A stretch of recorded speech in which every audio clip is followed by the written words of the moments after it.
چاہے الہی دین ہو، divine religion ہو، چاہے بشری دین ہو، مین میڈ ریلیجن ہو، ہر ایک کے یہاں یہ عقیدہ پایا جاتا ہے کہ آخری زمانے میں کسی ایسے نجات دلانے والے کا عقیدہ، نجات دہندے کا عقیدہ، منجی عالم کا عقیدہ، ایک سیویئر کا عقیدہ جو اس پوری کائنات کو عدل و انصاف سے بھر دے گا۔ ہندوازم میں ایک نجات دلانے والے کا جس کا تذکرہ ملتا ہے، جو ڈسکشن ملتا ہے، اس آخری زمانے میں آنے والے کا نام کلکی وہ لوگ بیان کرتے ہیں، جو وشنو کا 10واں اوتار ہوگا،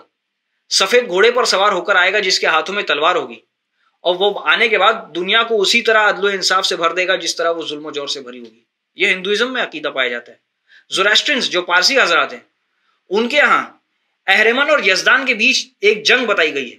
کہ آخری زمانے میں اہرمن اور یزدان کے بیچ جنگ ہوگی، جس میں اہرمن کی ہار ہوگی، یعنی ایک طرح سے شیطان کی ہار ہوگی، شیطان کو شکست ہوگی۔ پارسیوں کے ہاں جس منجی عالم، جس نجات دہندے، نجات دلانے والے کا تذکرہ ملتا ہے، اس کا نام ان کے یہاں پر سشیانت بتایا گیا ہے۔ سشیانت ان کے حساب سے، سشیانت یعنی وہ جو لوگوں کو فائدہ پہنچائے اور جو آخری زمانے میں ایک ریولیوشن، ایک انقلاب برپا کرے گا۔ اب اگر الہی دین کی طرف آئیں، الہی ادیان، ڈیوائن ریلیجنز کی طرف ہم آئیں، تو توریت کی طرف سب سے پہلے نگاہ کرتے۔ یہودیوں نے کوئی کسر باقی نہیں رکھی کہ آثار انبیاء علیہ السلام، بالخصوص محمد اور آل محمد علیہ السلام کے آثار، ان کی نشانیوں کو مٹا دیا جائے، لیکن اپنی تمام تر کوششوں کے باوجود وہ یہ باتیں مٹا نہ سکے کہ آخری زمانے میں کوئی ایسا آئے گا جو دنیا کو عدل و انصاف سے بھرے گا، جو اس پوری کائنات کا، پورے عالم کا جو سیویئر ہوگا، جو نجات دلائے گا۔ توریت میں عیسیٰ نبی کا جو ان کی جو کتاب ہے، اس کے 11ویں باب میں اس طرح ملتا ہے کہ ایک شخص ایک عادلانہ حکومت قائم کرے گا، انسانوں کو بیدار کرے گا، اس کی روش عدل کی روش اور وفاداری کی روش ہوگی۔ ایک عجیب و غریب بات وہاں پر ملتی ہے، یعنی اس حصے میں، اس کتاب میں، کہ وہاں لکھا گیا ہے کہ بھیڑیا بکریوں کے ساتھ رہے گا لیکن انہیں نقصان نہیں پہنچائے گا، حالانکہ ان کا جو چرواہا ہوگا، وہ جو اس گلے کا چرواہا ہوگا، وہ چھوٹا سا بچہ ہوگا، وہ بھیڑیا نہ تو اس چھوٹے بچے کو نقصان پہنچائے گا، نہ ان بکریوں کو نقصان پہنچائے گا۔ اس طرح کا ماحول ہوگا۔ دنیا میں ذرہ برابر بھی ظلم نہیں ہوگا، کیونکہ دنیا عدل و انصاف سے اس طرح بھری ہوگی جس طرح اس کتاب میں لکھا ہے کہ جس طرح سمندر میں پانی بھرا ہوتا ہے،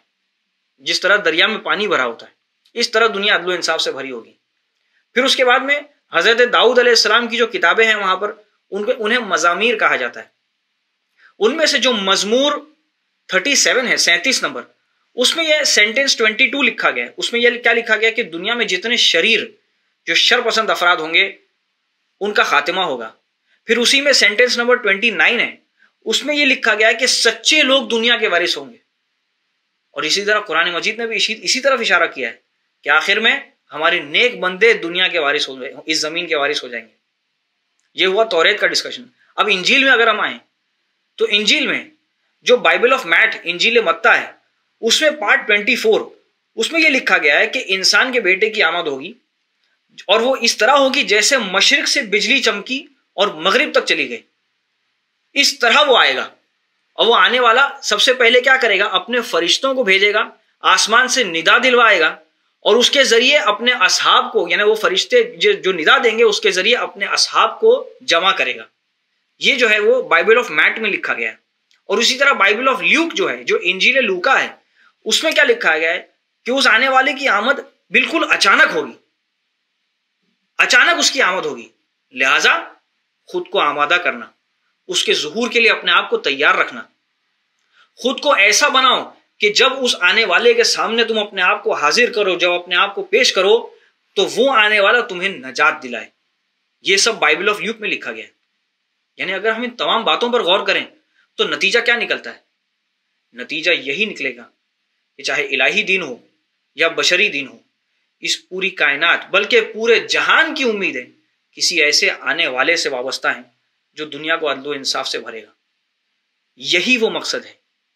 یہی وہ عظیم الہی مشن ہے جس کو لے کر حضرت امام مہدی عجل اللہ تعالی فرجہ الشریف ظہور فرمائیں گے، اور اس جہان کی امیدیں پوری ہوں گی۔ اسی لیے حضرت رسول خدا صلی اللہ علیہ وآلہ وسلم ارشاد فرماتے ہیں، لو لم یبقى من الدنیا الا یوم واحد، کہ اگر دنیا کے خاتمے میں ایک دن بھی رہ جائے تو اللہ اس دن کو اتنا طولانی کرے گا حتیٰ کہ میرے فرد، میرے نسل سے، میری اولاد میں سے ایک فرد کو بھیجے گا جس کا نام میرا نام ہوگا، جس کی کنیت میری کنیت ہوگی، اور وہ زمین کو عدل و انصاف سے اس طرح بھر دے گا جس طرح وہ ظلم و جور سے بھری ہوگی۔